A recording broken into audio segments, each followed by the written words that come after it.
CBSE words में आपका स्वागत है। तो इस वीडियो में हम क्लास 10 मैथमेटिक्स का 10th चैप्टर जिसका नाम है सर्किल्स, उसकी case study based question discuss करेंगे। और अगर आपने टर्म 2 का सैम्पल पेपर देखा होगा तो आपको मालूम होगा कि केस स्टडी बेस्ड क्वेश्चन आपके 8 मार्क्स कैरी करेंगे, यानी 2 केस स्टडी बेस्ड क्वेश्चन होंगे। हर केस स्टडी 4 मार्क्स की होगी और हर केस स्टडी के अंदर 2 क्वेश्चन होंगे 2 मार्क्स के। तो इसमें हम पहली केस स्टडी देखते हैं। यहाँ पर एक फेरिस व्हील की बात की जा रही है। ये क्या होती है आप नीचे देख सकते हो। यहाँ पर ये इमेज इसकी बनी हुई है, जिसे हम सिंपल लैंग्वेज में कहते हैं ये गोल गोल घूमने वाला जो झूला होता है, तो उसी को हम फेरिस व्हील कहते हैं। तो इसी की डिटेल इस पैराग्राफ में लिखी हुई है, इतना इंपॉर्टेंट हमारे लिए नहीं है। जो मेन इंपॉर्टेंट है वो यहाँ पर है, ठीक है। तो आरती के बारे में बात की जा रही है। वो ऑब्जर्व कर रही है, उसके कुछ फ्रेंड हैं जो कि फेरिस व्हील को एंजॉय कर रहे हैं, उसकी राइड कर रहे हैं, और वो जानना चाहती है अलग अलग जो एंगल्स बन रहे हैं। यानी ये जो फेरिस व्हील है जो बनाएगी, जैसे समझ लो वो आरती पी पोजीशन पे खड़ी हुई है और उसका कोई फ्रेंड है जो कि आर पोजीशन पे है, कोई एस पोजीशन पे है, कोई क्यू पे है, ठीक है। तो इससे अलग अलग एंगल्स बनना है, उसी एंगल्स के बारे में उसको जानना है। तो बेसिकली इसी डायग्राम को यहाँ पर सिंपल करके बनाया गया है, तो हमको सारा फोकस इसी डायग्राम पे करना है। बाकी सारी चीज़ें इतनी इंपॉर्टेंट नहीं है, इस डायग्राम को हमको समझना है और उससे रिलेटेड जो क्वेश्चन नीचे दिए हुए हैं उन्हीं के आंसर्स हमको फाइंड आउट करने हैं। तो इसमें पहला क्वेश्चन है, आपको एंगल आर ओ क्यू बताना है। तो ये आर ओ क्यू यानी ये वाला जो एंगल है ये हमको बताना है ये क्या होगा। तो देखो हम कैसे पता करेंगे। आपने एक थ्योरम पढ़ा होगा कि अगर किसी एक पॉइंट से 2 टेंजेंट ड्रॉ किए जाए किसी एक सर्किल पे, तो उनकी लेंथ बराबर होगी। यानी ये पी पॉइंट है, यहाँ से हम 2 टेंजेंट बनाते हैं, एक पी आर और एक पी क्यू। तो थ्योरम ये कहता है कि इन दोनों की लेंथ बराबर होगी, यानी ये दोनों बराबर होंगे। और अगर टोटल हम बात कर ले आर और क्यू को भी मिला दें तो ये एक ट्रायंगल बनेगा। ऐसा ट्रायंगल जिसके 2 साइड इक्वल है उसे हम क्या कहते हैं, आइसोसेलेस ट्रायंगल। तो मैं अगर यहाँ इसे ऐसे बना लूँ, ये हमारा पी पॉइंट है, इसे हम आर मान सकते हैं और इसे हम क्यू मान सकते हैं। ये दोनों साइड इक्वल है, तो 2 जो इक्वल साइड्स हैं उनके बीच जो एंगल बनेगा उसे हम वर्टेक्स एंगल कहेंगे। और बाकी जो 2 एंगल हैं, ये वाले और ये वाले, इन्हें हम बेस एंगल कहेंगे।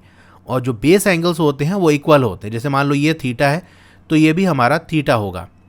इसका मतलब ये जो हमारा 30 डिग्री दिया हुआ ये तो वर्टेक्स एंगल है, और बचे जो हमारे ये वाले एंगल और ये वाले, इन्हें हम क्या कहेंगे, बेस एंगल।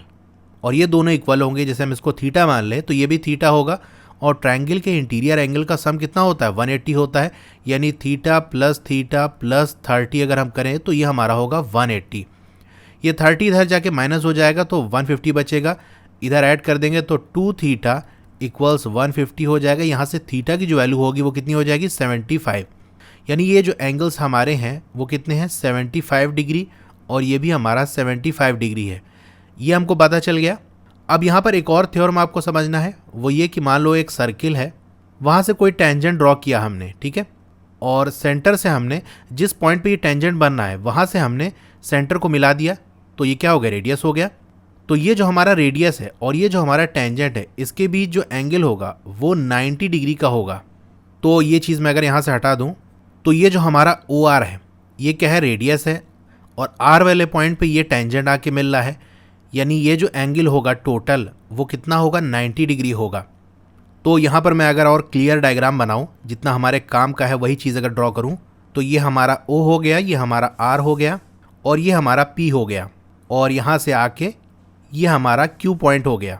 ये वाला एंगल हमने निकाला था जो कि बेस एंगल था 75 डिग्री, और ये टोटल हमारा कितना है, 90 डिग्री। इसका मतलब ये जो एंगल होगा हमारा वो कितना होगा, 90 माइनस 75 यानी 15 डिग्री।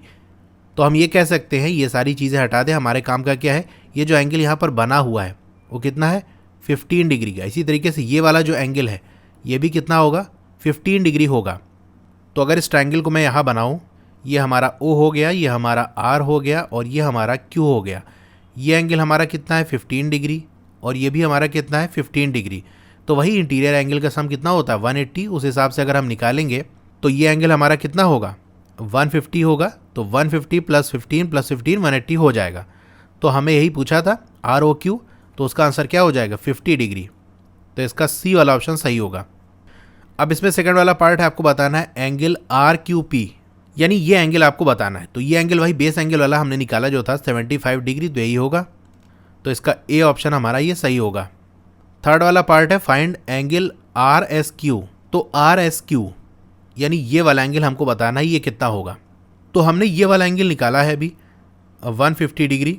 अब एक और थ्योरम है, इसके बारे में आपने क्लास 9 में पढ़ा होगा, 10th वाले में तो नहीं दिया हुआ है, कि जैसे मान लो ये हमारा एक सर्किल है, ठीक है, इसका ये सेंटर है और यहाँ एक पॉइंट हम बना लेते हैं, मान लो ए, और ये पॉइंट हमारा हो गया बी।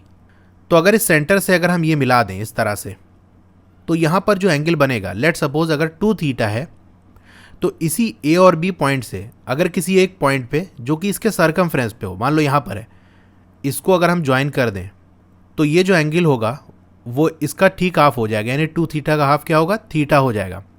तो कहने का मतलब ये है कि जैसे ए बी हमारा एक आर्क है, ये आर्क सेंटर पे जो एंगल बनाएगी उसका हाफ ये सरकमफ्रेंस पे बनाएगी। सेंटर पे अगर 2 थीटा बना रही है तो सरकमफ्रेंस पे ये थीटा बनाएगी।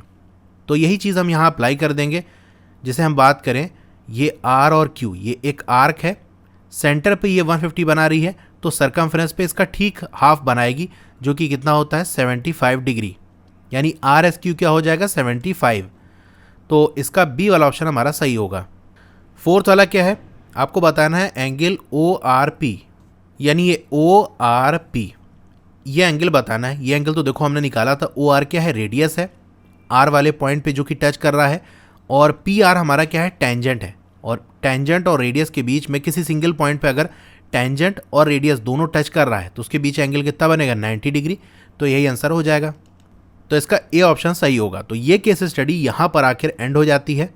अब जितनी भी केस स्टडी वाले क्वेश्चंस हैं उनके लिए मैंने अलग से प्लेलिस्ट बना दी है, वहाँ पर सारे ही आपको केस स्टडी वाले क्वेश्चन मिल जाएंगे। उसका लिंक आपको डिस्क्रिप्शन में मिल जाएगा। चैप्टर्स की वीडियो अगर देखनी है, समझनी है, तो उन सब का लिंक भी आपको डिस्क्रिप्शन में मिल जाएगा। तो आपको ये वीडियो कैसी लगी कमेंट करके ज़रूर बताइए। अच्छी लगी हो तो लाइक करिए, और अगर आप चैनल पर नए हैं तो सब्सक्राइब ज़रूर करिए। उसके बगल में एक बेल का आइकन होगा, उसको दबा के ऑल पे क्लिक कर देंगे तो जब भी नई वीडियो आएगी आपको मैसेज आ जाएगा। मिलते हैं फिर अगली वीडियो में। Thank you.